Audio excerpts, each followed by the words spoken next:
তাদের মধ্যে 72.72% লোক বলেছে যে আওয়ামী লীগকে নির্বাচনে অংশ নিতে দেওয়া উচিত। যদি আপনি না দেন তারপরে না আমি এগুলি মানি না, আমি আমার মতো যেটা ভেবেছি সেটাই হবে, তাহলে কি হবে?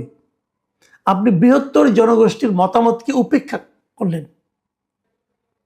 তো 70% মানুষের মতামতকে উপেক্ষা করে আপনি কিছু একটা করে ফেলবেন ভাই, সেটা কি ইতিহাস আপনাকে ক্ষমা করবে?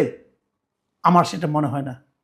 আসসালামু আলাইকুম প্রিয় দর্শক, গতকালকে আমি দৈনিক প্রথম আলোর একটা জরিপের কথা বলেছিলাম।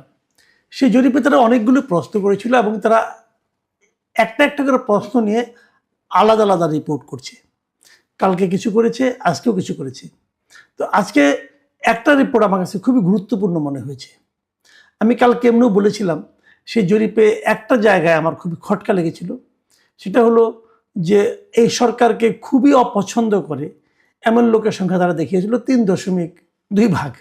আমি বলেছিলাম এটা হতে পারে না, কারণ আওয়ামী লীগের যত লোক ছিল, আওয়ামী লীগের যারা সমর্থক কর্মী যারা আছেন, নেতা যারা আছেন, তারা আমি যদি ধরেও নেই আপনাদের কথার কথা, তারা সবাই খুব দুষ্ট লোক ছিল, খারাপ লোক ছিল, চাঁদাবাজ ছিল, মানে সন্ত্রাসী ছিল, সব ধরে নিলাম।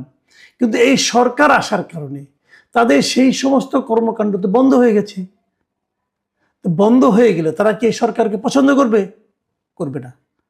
যারা ভালো লোক ছিল, যারা আওয়ামী লীগের উপর মাধ্যমে কিছু একটা ভালো কিছুর প্রত্যাশা করত, তারাও নিশ্চয়ই সরকারকে পছন্দ করবে না, এবং তারা খুবই অপছন্দ করবে।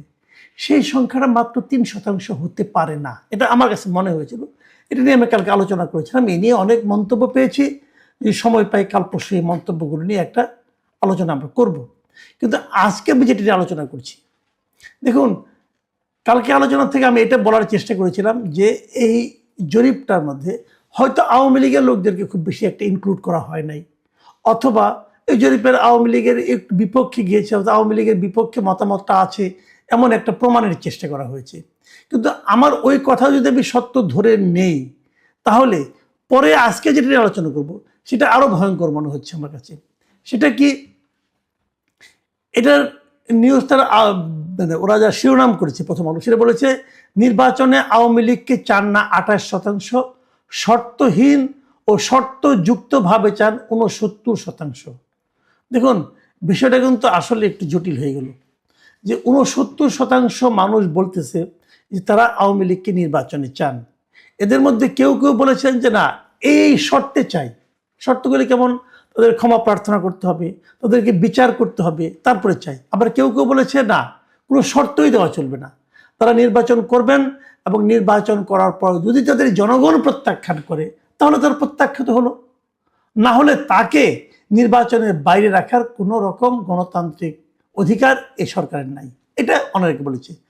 এখন সেখানে আমি একটা জিনিস, যেমন ওই প্রশ্নটা ছিল, আমি সেটা আপনাদের আরো ভেঙে ভেঙে বলি। প্রশ্নটা ছিল যে আগামী জাতীয় সংসদ নির্বাচনে গণ অভ্যুত্থানে পতিত দল আওয়ামী লীগের অংশগ্রহণ সম্পর্কে আপনার মতামত কি? দেখুন, প্রশ্নটার মধ্যে কিন্তু আওয়ামী লীগকে খুবই ছোট করে দেখানো হয়েছে যে গণ অভ্যুত্থানে পতিত দল, তার মানে আওয়ামী লীগ অবশ্যই গণ অভ্যুত্থানে পতিত হয়েছে, এটা নিয়ে আমার কোনো আপত্তি নেই। কিন্তু যখন 1 বছর 1.5 বছর পর যখন এই প্রশ্নটা করা হয়েছে, উত্তরদাতাকে আবারও স্মরণ করিয়ে দেওয়া হয়েছে যে এই দলটা কিন্তু গণ অভ্যুত্থানে পতিত। তার মানে এই দলের প্রতি আপনার সিম্প্যাথি না দেখালেও কোনো সমস্যা নেই, এই ধরনের একটা ইঙ্গিত কিন্তু প্রশ্নের মধ্যে আছে। সেরকম ইঙ্গিত থাকা সত্ত্বেও উত্তরটা কি এসেছে শুনেন। উত্তরটা এসেছে যে 27.8% উত্তরদাতা বলেছেন বিনা শর্তে আওয়ামী লীগকে ভোটে অংশ নিতে দেওয়া উচিত। আমি মনে করি এটাই আসলে আওয়ামী লীগের মূল সমর্থক। তারা 27.8% লোক এরা বলেছে যে কোনো রকম শর্ত টর্ত না, আওয়ামী লীগকে নির্বাচনে অংশ নিতে দেওয়া উচিত। আর 26% উত্তরদাতার মতে শাস্তি ও সংস্কার হলে আওয়ামী লীগ নির্বাচনে অংশ নিতে পারে। তার মানে প্রায় কাছাকাছি 26% লোক মনে করেছে যে আওয়ামী লীগের যদি একটা শাস্তি দেওয়া হয়, অথবা আওয়ামী লীগ যদি নিজেদের মধ্যে কিছু সংস্কার করে, তাহলে তাদের নির্বাচনে অংশ নিতে দেওয়া উচিত। আর 14.8% মানুষ তারা বলেছে যে আনুষ্ঠানিকভাবে যদি আওয়ামী লীগ ক্ষমা চায়, তাহলে আওয়ামী লীগকে নির্বাচনে অংশ নিতে দেওয়া উচিত। মানে আওয়ামী লীগ বলবে যে আমরা যা করেছি এই সময়টাতে তারা ভুল করেছে, এটা বললেই তাদেরকে ক্ষমতায় যেতে দেওয়া, নির্বাচন করতে দেওয়া উচিত। এই তো আমাদের তিনটা ধারণা, একটা হলো বিনা শর্তে দেওয়া উচিত, আরেকটা ধারণা শাস্তি ও সংস্কারের কারণে দেওয়া উচিত, মাধ্যমে দেওয়া উচিত, আরেকটা ধারণা হলো যদি তারা ক্ষমা চায় তাহলেই দেওয়া উচিত। এই তিনটা যোগ করলে দাঁড়ায় 69.2%। এখন এই 69.2% লোক বলছে যে আগামী নির্বাচনে তারা কিছু শর্ত দিয়ে অথবা শর্ত না দিয়ে যেভাবে হোক তারা আওয়ামী লীগকে নির্বাচনে দেখতে চায়। আমরা যে নির্বাচনের দিকে অগ্রসর হচ্ছি, মানে ডক্টর ইউনূসের অন্তর্বর্তীকালীন সরকার তারা যে নির্বাচনে আয়োজন করতে যাচ্ছে, সেই আয়োজনের সঙ্গে কিন্তু এই 69.2% মানুষের মতামতের কোনো মিল নেই। এই যে এত লোক বলছে যে আওয়ামী লীগকে নির্বাচনে অংশ নিতে দেওয়া উচিত, আর সরকার বলছে যে আওয়ামী লীগ নির্বাচন করতে পারবে না, তাহলে সেই নির্বাচনে সাধারণ মানুষের প্রতিনিধিত্ব, দেশের সমস্ত মানুষের যে মতামত, তাকে সত্যিকার অর্থে প্রতিফলিত হবে? আমার মনে হয় হবে না। এবং আমার সেই সঙ্গে এটাও মনে হয় সরকার একটা বড় ধরনের ঝুঁকি নিতে যাচ্ছে। দেখুন প্রিয় দর্শক, এটা যখন আমি সরকারের নিউজটা পড়লাম, পরে বিকেলের দিকে আমি আমার যে এই ইউটিউব চ্যানেলটা আছে সেখানেই আমি একটা জরিপের মতো করেছি, যে এই প্রশ্নটা আমি করেছি। আমার প্রশ্নটার সঙ্গে এদের প্রশ্নের খুব একটা অমিল নেই। আমার প্রশ্নটা ছিল যে আপনি কি মনে করেন আগামী নির্বাচনে আওয়ামী লীগকে অংশগ্রহণ করতে দেওয়া উচিত? আমি প্রশ্নটা ছোট করে করেছি। উত্তর কি এসেছে দেখেন, 72% লোক বলেছে অবশ্যই নির্বাচনে অংশ নিতে দেওয়া উচিত। তার মানে ওখানে ছিল 69.1%, সবগুলি যোগ করলে, আর আমার এখানে হচ্ছে 72%, মানে কাছাকাছি। কিন্তু মানে সাধারণ মানুষের যে মতামতটা, এটা প্রথম আলো এবং আমার এখানে প্রায় একই রকম হয়েছে। আর নির্বাচনে অংশ নিতে দেওয়া উচিত নয় বলেছে 21% লোক। অপরাধের জন্য ক্ষমা চাইলে নির্বাচন করতে দেওয়া উচিত বলছে 5% লোক, আর 2% লোক কোনো মন্তব্য করতে চায় নাই। আমার এখানে গত 5 ঘন্টায় আমি দেখেছি সেখানে 11,000 লোক ভোট দিয়েছে। 11,000 লোক কিন্তু তারা বাংলাদেশি, তারা আওয়ামী লীগ, বিএনপি, জামাত এদের কারো না কারোকে ভোট দেয় অথবা অন্য কোনো দলকে ভোট দেয়। তাদের মধ্যে 72% লোক বলেছে যে আওয়ামী লীগকে নির্বাচনে অংশ নিতে দেওয়া উচিত। আর যদি তারা ক্ষমা চায় তাহলে বলেছে যে ক্ষমা চাইলে আরো 5% বলেছে তাকে নির্বাচনে ভোটে ইলেকশন করতে দেওয়া উচিত। তাহলে এই যে দুটো আমরা পেলাম, প্রথম আলোর এত আলোচিত জরিপ আর আমার মতো ক্ষুদ্র মানুষের 11,000 লোকের জরিপ, মতামতটা কিন্তু ঘুরে ফিরে একই জায়গায় আসছে। সেই মতামতটা কি? যে আওয়ামী লীগকে নির্বাচনে অংশ নিতে দেওয়া উচিত। যদি আপনি না দেন তারপরে না আমি এগুলি মানি না, আমি আমার মতো যেটা ভেবেছি সেটাই হবে, তাহলে কি হবে?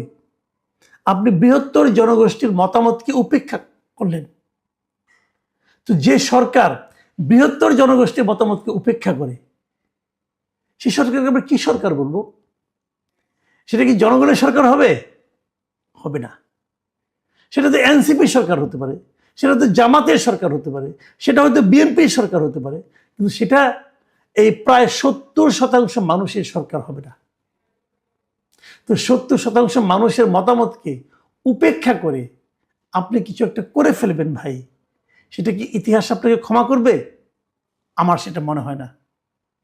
আমি মনে করি, দেখুন আমি এখানেও একটা কথা বলে নিই আপনাদেরকে, সেটা হলো এই প্রথম আলো যে রিপোর্টটা আমি পড়েছি, সেই রিপোর্টের নিচের দিকে আপনারা তো জানেন প্রথম আলোতে প্রচুর মন্তব্য থাকে, কিন্তু আমি আপনাদের যদি একটা যেটা মন্তব্য করে পড়ে শোনাই তাহলে আপনি বুঝতে পারবেন। একজন মন্তব্য করেছেন, আননেমড ইউজার লিখেছেন যে 69% মানুষের রায়কে উপেক্ষা করে নির্বাচন করলে সেই নির্বাচন অবশ্যই প্রশ্নবিদ্ধ হবে। সরকারের উচিত জনগণ যে আওয়ামী লীগকে আর ক্ষমতায় দেখতে চায় না সেটা ভোটের মাধ্যমে প্রমাণ করে দিতে। এটা কিন্তু একজন ইউজারের বক্তব্য। তো এখন যদি আপনি ভোটের মাধ্যমে প্রমাণ না করতে পারেন, তাহলে আপনি নিজে নিজে সিদ্ধান্ত নিলেন না তাদের দেওয়া উচিত না, সেটা কি আপনি পারেন? আপনি তো বিচারকও নন।